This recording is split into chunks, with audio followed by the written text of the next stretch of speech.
Call on Government Order of the Day number 2.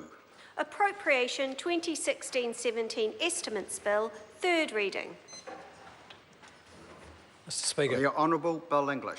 Mr Speaker, I move that the Appropriation 2016-17 Estimates Bill be now read a third time and the Imprest Supply second 2016-17 Bill be now read a second time. Mr Speaker, this debate is around the estimates which, for those of the House who haven't paid too much attention, set out all the spending of the government for 2016-17. And Mr Speaker, I want to start by acknowledging the efforts of so many public servants and organisations whom our government funds outside of the public service for the care and attention that they give to the sensible spending of public resource.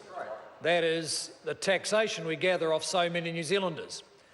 And what lies behind the John Key-led government's approach is a simple reality. Those people who got up at 4 o'clock this morning and went out to start work, those who worked all day in the cold and the wet and paid their PAYE at the end of last week deserve us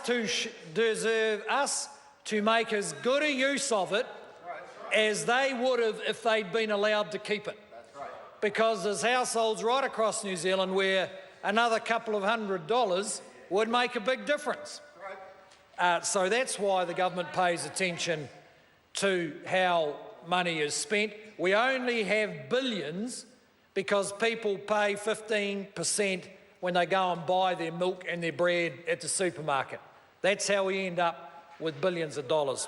And Mr Speaker, these estimates are part of an ongoing process where this government is trying to change the way public money is managed. And here's one of the challenges. It's related directly to our parliamentary process, which I know, Mr Speaker, you know better than most of us. Parliament has to work on an annual cycle because the constitutional permission to raise tax and spend other people's money has to be renewed regularly. It should be, at least every year. In fact, more often than that on confidence votes. But a whole lot of the issues that government deals with aren't about annual cycles. When we're looking at the impact of government spending on the environment, well, that could be intergenerational, or should be, in fact.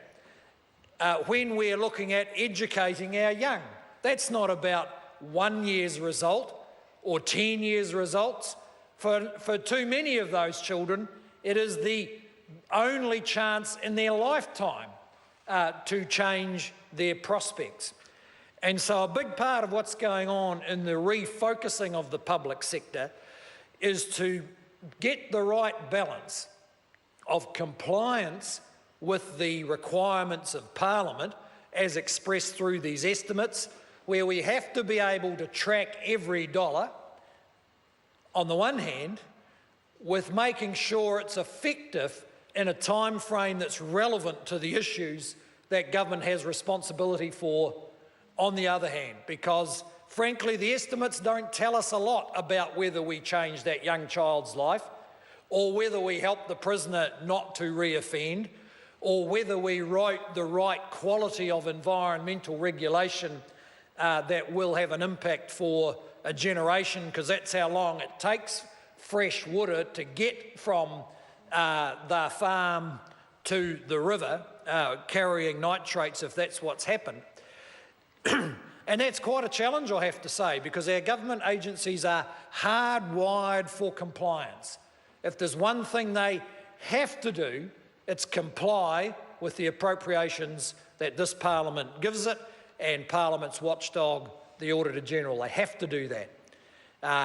But at the same time, increasingly, they have to think in a framework that shows that's relevant to the problem and particularly that demonstrates impact.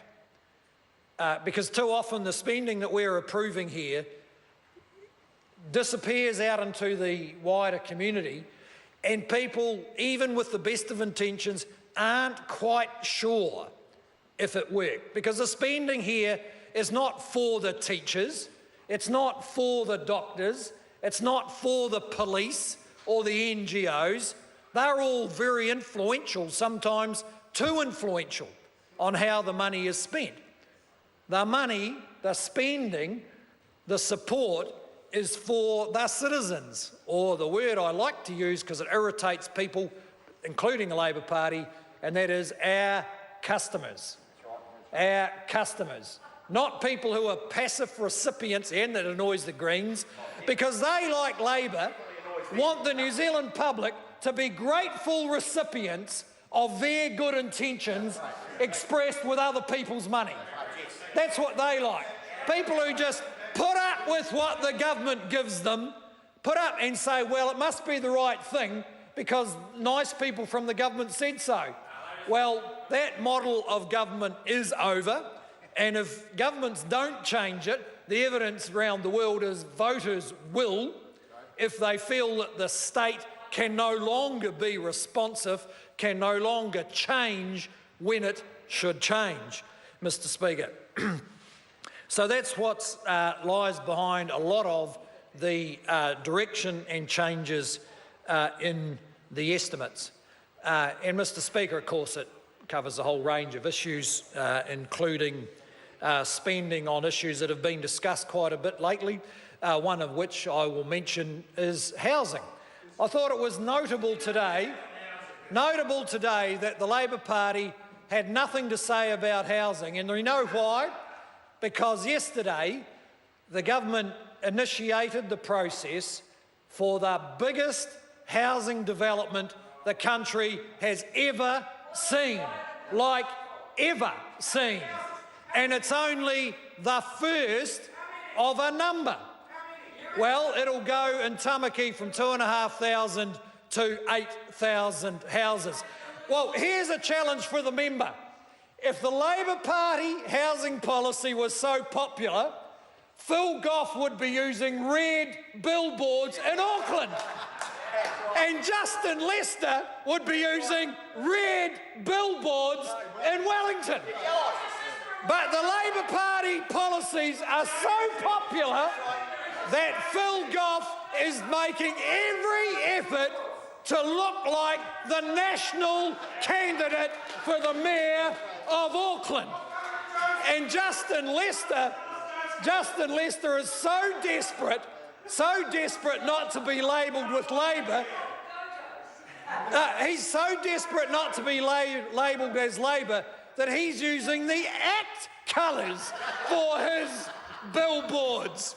So that tells us, well, of course, the biggest issue for Labor is whether Stuart Nash or Nick Leggett is the most left-wing. That's the biggest issue. That's the one that really got them fired up. So, Mr. Speaker, we're very pleased with the way that the public service is responding to the challenges that have been given to it. We're pleased with the progress on housing, because in this 3-year term of government, this country will rebuild Dunedin. This country will add the number of houses that are in the city of Dunedin. And in the next 3 years, it'll have to do that plus more. And that is a combination of what we hope and believe will be sensible decisions from the Auckland City Council, who have to produce a plan that shows credible large increases in supply, and the government's building program, which is getting up and going, and as the Labor Party will find out, getting into the middle of next year will be running at scale. I can assure them of that. So, Mr. Speaker, I commend these estimates to the House. I want to thank all the committees who have spent time scrutinising them. Sometimes in select committees, very good questions are asked, particularly by the National Party members.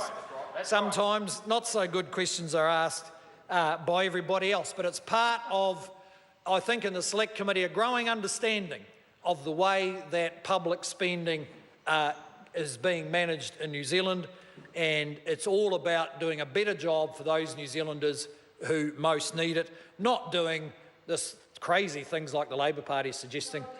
Get your student loan wiped if you join the public service. I mean, what happens if you join the Labor Party? Are they going to... Order. that? The member's time has expired.